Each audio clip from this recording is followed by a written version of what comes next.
Hey, and welcome to the wedding edition of the Early to Rise podcast, here with my bride, Michelle Cavanaugh. Yo, yo. Yeah, this is going to be so much fun. You ready to go on a journey? Ready. Yeah, awesome. Ready. Sign me up. Yeah, right. Already signed up.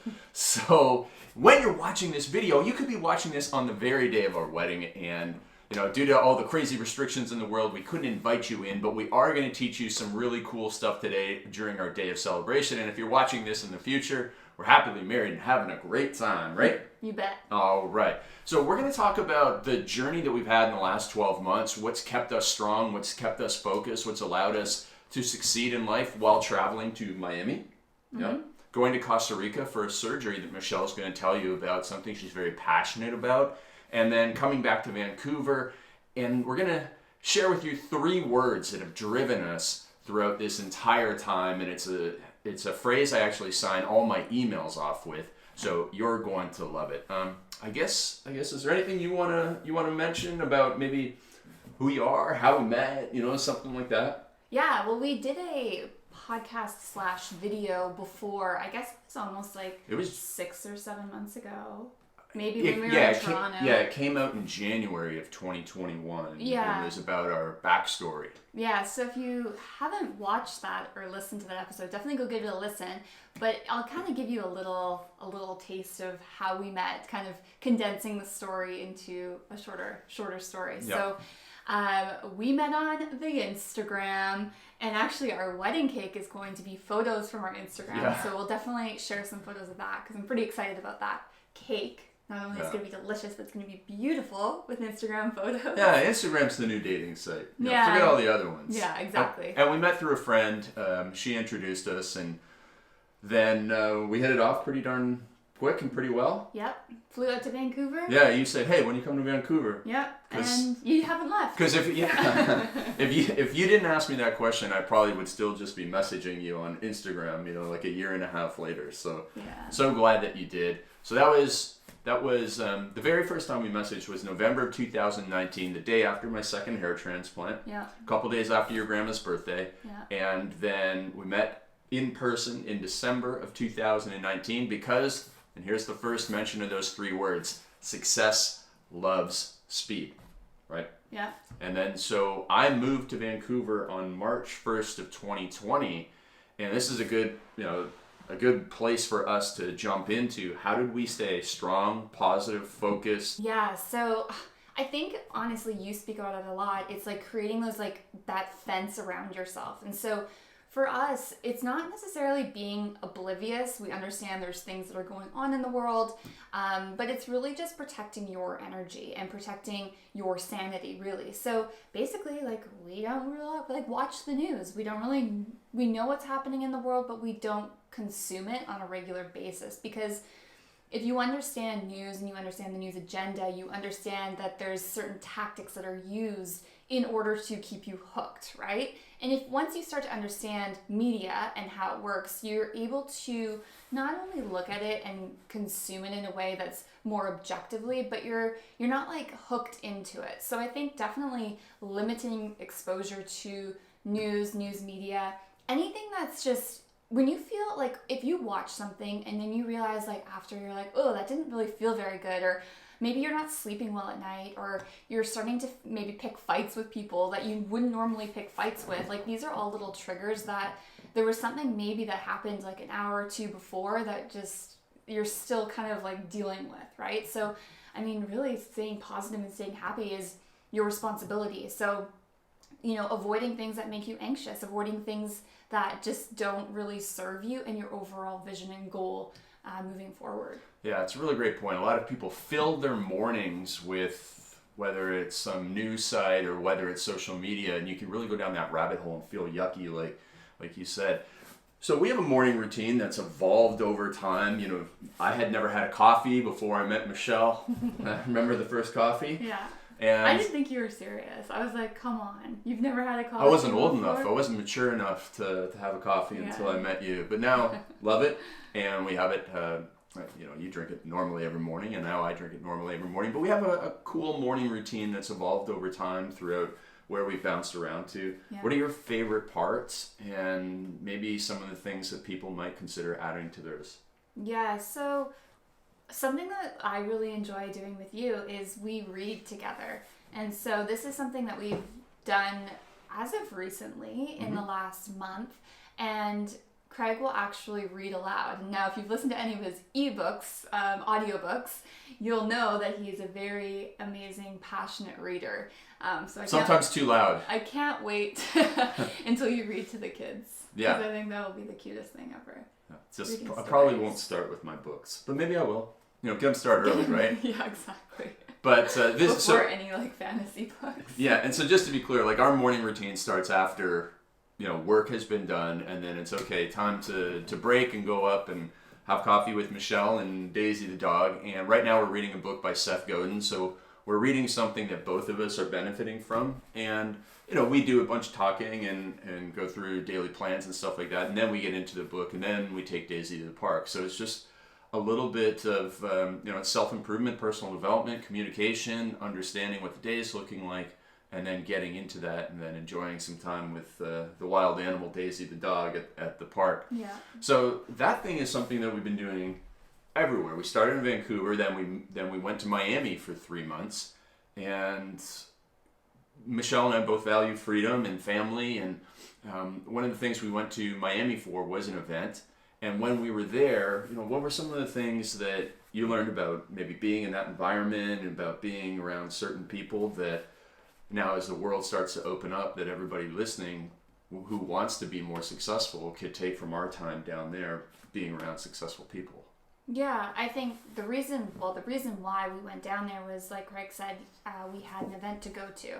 And the events that Craig is part of, the mastermind groups that Craig is part of, are really amazing. Not only is it a great experience, so they go above and beyond on the actual experience part, but the people are really, really amazing and cool. I mean, I had some of the most amazing conversations with some of the people at our tables that I'll always remember. And, it's having some of those conversations when you were struggling, when you were going through more difficult times. It was just like, oh, I remember this billionaire that I spoke to, and he said these few words to me, and he started off feeling kind of crappy too, and then these are the things that he did in order to get back on track, or to get to the next level in any area of his life, not just business, right? Family, all that kind of stuff as well. So I think that as much as you can, meeting people in person. I know we're in a world of online and digital and stuff like that, and that's great,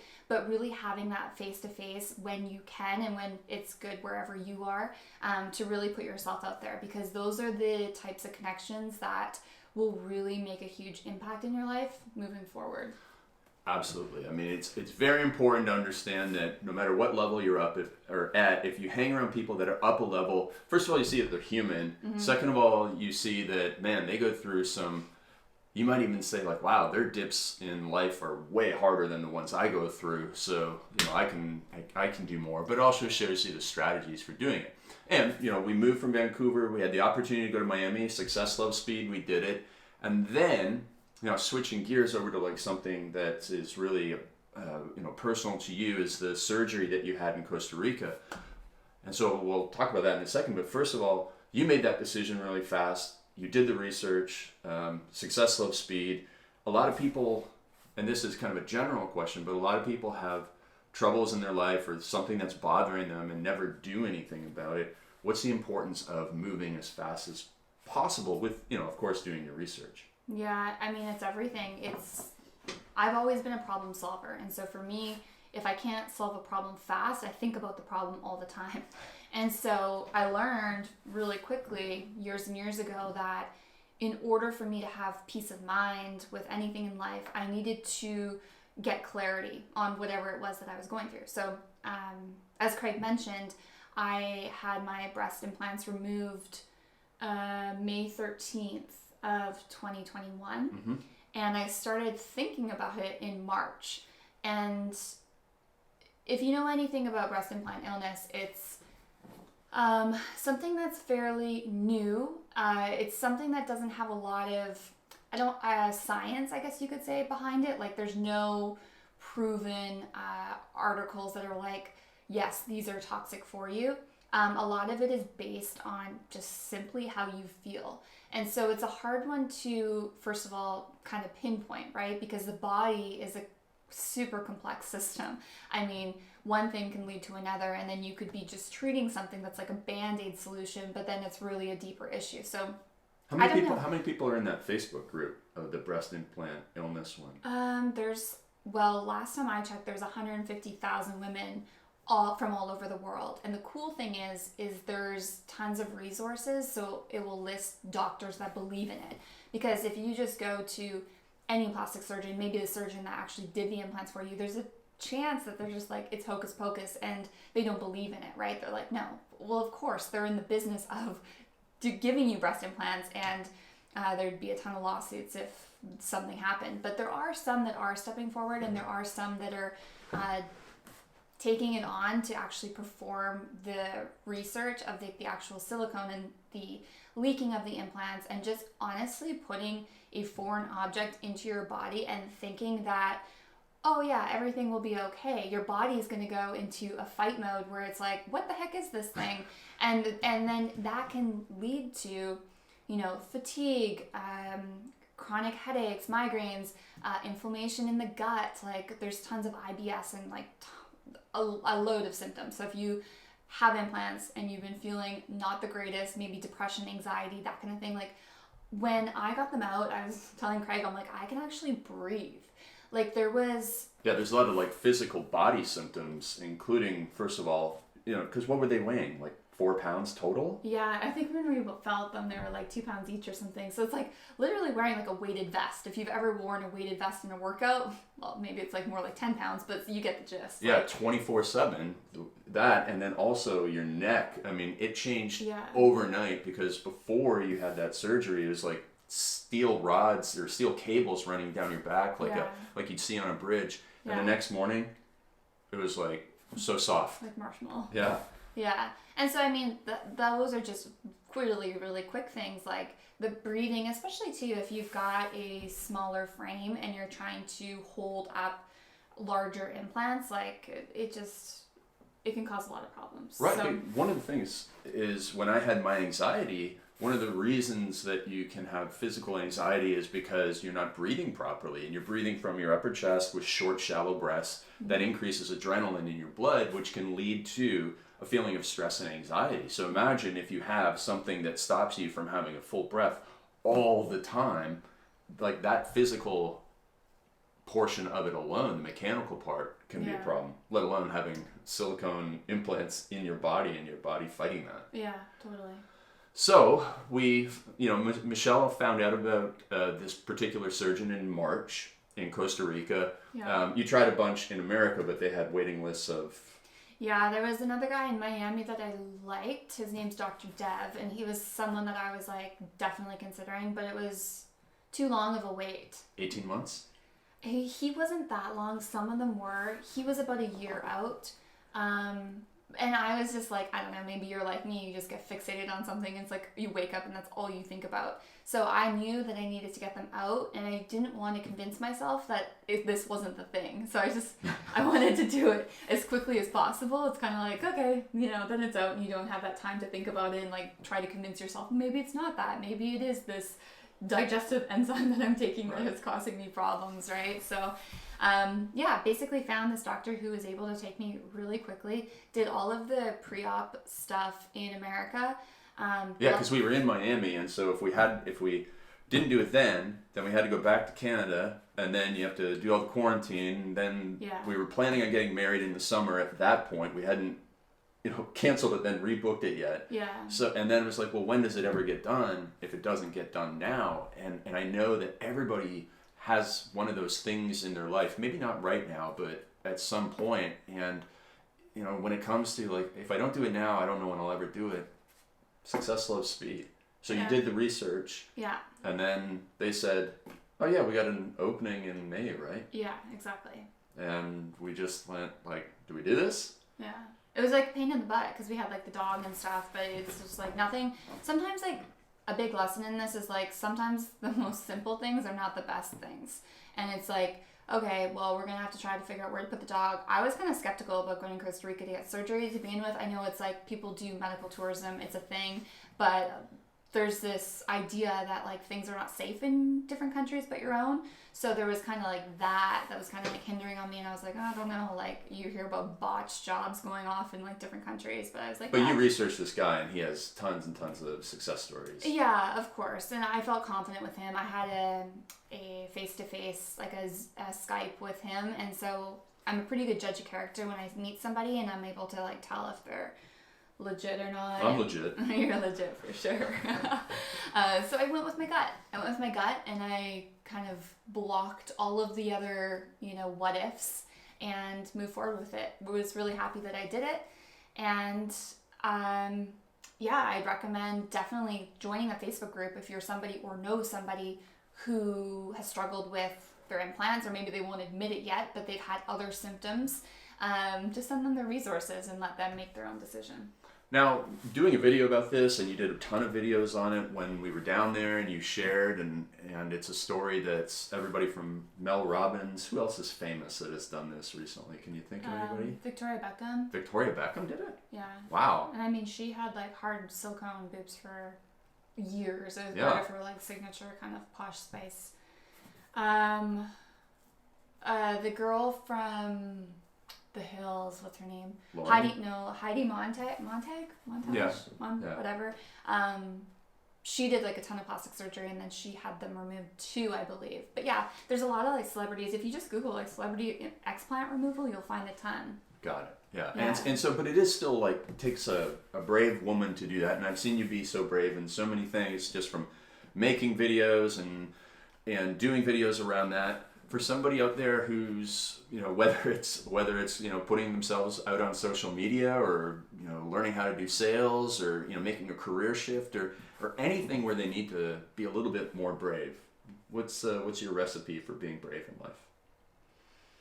Oh, that's a fully loaded question. I would say, first of all, bravery comes from, I think for me, like sharing my story and sharing the experience that I went through is just helpful, because I wish that someone would share that with me when I was going through the decision to do that, to get my implants.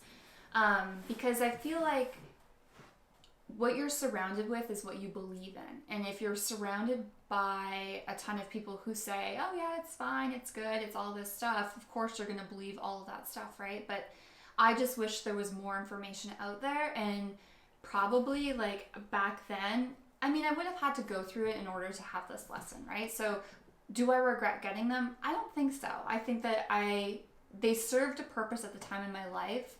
Am I happy that I got them removed? Absolutely. But I think that now, more than ever, there's more technology, there's more advancements in that world. Like there's fat transfers you can do. There's lots of different cosmetic procedures that you can do to enhance that area. So yeah, I think for me, bravery is just taking action, and bravery comes from doing it beyond just yourself. So if you are just doing it for you and it's like a secret and you're not telling anyone about it, there's not going to be that sense of like urgency. But if you are doing something and you know it will impact generations and generations and generations, or it will help your sister, or someone like that beyond yourself, I think that's where you can really tap into bravery. So just really connecting to the bigger picture beyond yourself will help you push through. Yeah, the old saying is everybody wants to be part of something bigger than themselves, and I think that certainly lends to it. So we had because by me sharing my story, yeah. like I've done it, right? Like yeah. I've already been through it. Yeah. But I want to help to educate and inform other people who might be considering it, which I've actually had a ton of conversations with people that were like, oh my goodness, I was thinking about doing it, but like now I'm like reconsidering it. Getting breast implants in the first place. Yeah, and it's just like, hey, listen, I don't think plastic surgery is bad. I think plastic surgery is amazing, but I do think that putting a foreign object in your body is not healthy for you. So I think that, no matter what you do, if it's going to compromise your health long term, it's not worth it. Getting a little bit of filler or Botox here and there, I don't think is a problem. Getting nose job if you hate your nose, I don't think is a problem. Getting liposuction. Yeah, getting liposuction. If you've been working your butt off and you've just got that stubborn area that you can't get rid of, I don't think there's anything wrong with it. I don't think there's anything wrong with doing something that makes you feel better, as long as it doesn't compromise your long-term health. Got it. Yeah. So we had an adventure in Costa Rica. We were able to travel around a little bit. Certainly want to go back. Then we flew from Costa Rica back to Miami, picked up the dog at the dog camp that she partied at for a while. Yeah. Stayed a few more weeks in Miami, and then we had to come home. There's another example of success loves speed. So you want to tell the story about what happened and why we had to come home? Yeah, so we were planning on staying in Miami until at least July. Yeah. We had a place until then. And I got the news that my grandpa has a certain type of cancer that would only give him 3 to 6 months to live. And my grandma and grandpa are basically my parents. Like, I've spent so much time with them growing up, and he's 90. I mean, when you're 90, you kind of expect that the next stage of life is you're in a different place. But you just never really think it's going to happen to you or your family. It's like kind of weird like that. But anyways, so being 90, having this thing, I was like, we got to get out of here. Like, we got to go home now. Because at that time, there was still the 2-week mandatory quarantine once you got into Canada from another country. So I called a bunch of airlines, and there was no direct flights, and they wanted to route us to one place and then spend 3 nights there in a hotel, and with the dog it was going to be way too complicated. So we ended up driving. We got the news, it was Sunday at 12 o'clock, I believe, and we ended up packing up our whole place and driving. We were on the road by 6 p.m. that night. Yeah, and I mean, we lost money on our Airbnb that we had booked for the month and all these things, but it doesn't matter when something important is, thrown in your face. And so we were like, we were trying to figure all those things out about the travel back to Canada, and we never would have been able to get to Toronto on a flight. So we said, well, what are all the other options? And, you're a problem solver, and that's like one of the most amazing natural gifts and talents that she's built over time. Is like she can solve any problem. So we just decided, like, let's go rent a car and drive to Canada as much as we could. So we rented the car from Miami to Detroit, and we set out that day at 6 o'clock. Yeah.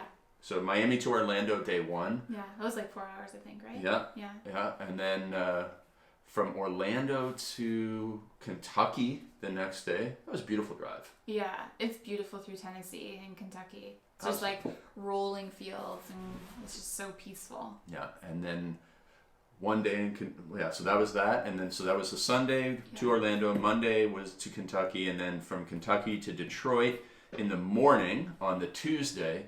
And then there was a whole bunch of stuff we had to do. We had to drop the car off, then we had to get a taxi to go across the border, take a COVID test at the border. Because one of the other things at that time, when you were flying back into Canada, you had to do a 3-day hotel quarantine. Unless you drove back. If you drove back, then you could go directly to your place of quarantine. Yeah. So that was another reason, because we didn't want to be quarantined with a dog in a hotel room. And then, so on the other side of the border in Windsor, we went across from Detroit to Windsor, we had my driver, this really nice gentleman who drives me to the airport all the time, pick us up in Windsor and then drive us to my family home close to Toronto, where we spent 2 weeks. And then we had to fly to Vancouver. So we found out, and it was like a 3-week period before we were actually able to see her grandfather, which is like, that's not one of the worst things in this day and age. Like, some other people have harder times seeing their relatives or haven't seen their relatives for 18 months. But again, it was like when we knew that there was a problem, success loves speed, and we were able to get back, and we've enjoyed a lot of time with him. Yeah, definitely. Yeah. So in March, I guess, I don't know when we decided not to get married this year. And then when we found out your grandpa was sick, we were like, yes, we need to get married this year because he's such an important part of our family. So we are now getting married again so it'll be August 17th. Hopefully you're watching this on that day. And we are doing that And what do you got? What are you excited about for the wedding? You know, Grandma and Grandpa are going to be there. My mom's coming out from Toronto. Yeah, I think it's like the first meeting of both of our families because Craig's family is from the East Coast, mine is from the West Coast. We live on the West Coast. So just having everyone together, I think will be really, really amazing. And the venue that we chose is beautiful. It's like Vogue magazine like style. It's you'll see in all the pictures after. But that's right. Wait till you see her dress. Yeah, my dress, I didn't go traditional. I never resonated with a white wedding dress. So it's should I tell the details? Oh no. Just show we'll leave that on social media. Yeah, I couldn't probably describe it as much as it's easier to see. But Daisy has a matching outfit to my dress. Yeah, so Daisy the dog will this could go all horribly wrong, but Daisy the dog will be bringing the rings. She is like the ring / flower girl. Okay, ring bearer, flower girl. Yeah. So we'll see how it goes. You know, traditional. Daisy. Yeah, Daisy. Traditional Tuesday afternoon. You know, just is when we're getting married because everything else was booked, and it's gonna be. Well, and none of our people work, so. Yeah, everybody's retired, so. Or they don't work normal jobs. Our 21 guests are retired and don't work normal jobs. You're right. So then what? Then what are our hopes and dreams for the future? Yeah. Give people a tease of future podcast episodes. So we're pregnant also. Yeah. Major news. Yeah. So baby Ballantyne arrives March 2022. Possibly on your birthday or possibly on my mom's birthday. Yeah. So our due date was March 10th, but could possibly be March 8th, which was my birthday, which would be pretty amazing, especially if it's a baby girl because that's International Women's Day. March 8th? March 8th. Yeah, that's my birthday. Amazing. So, very exciting stuff. So, we're probably decorating a baby room. Success, love, speed. Yeah, and getting some books for you to read, baby. Yep. All the good stuff. Yeah. So there you go. That's our life. We wanted to share it with you because you couldn't be here today with us, or if you're watching this in the future, you couldn't have been there on our big day. But our goal is to continue traveling the world, continue seeing you and hanging out with you, and getting you to understand success, love, speed, and to be brave and to achieve your goals. And not give up. Yeah, never, Keep ever, going. ever give up. I didn't give up on finding this girl, found her, and future looks pretty darn bright. Yeah, I'd say. All right. So thank you for being on the Early to Rise radio podcast. And Michelle and I will talk to you soon. Right, Miss Ballantyne? You bet.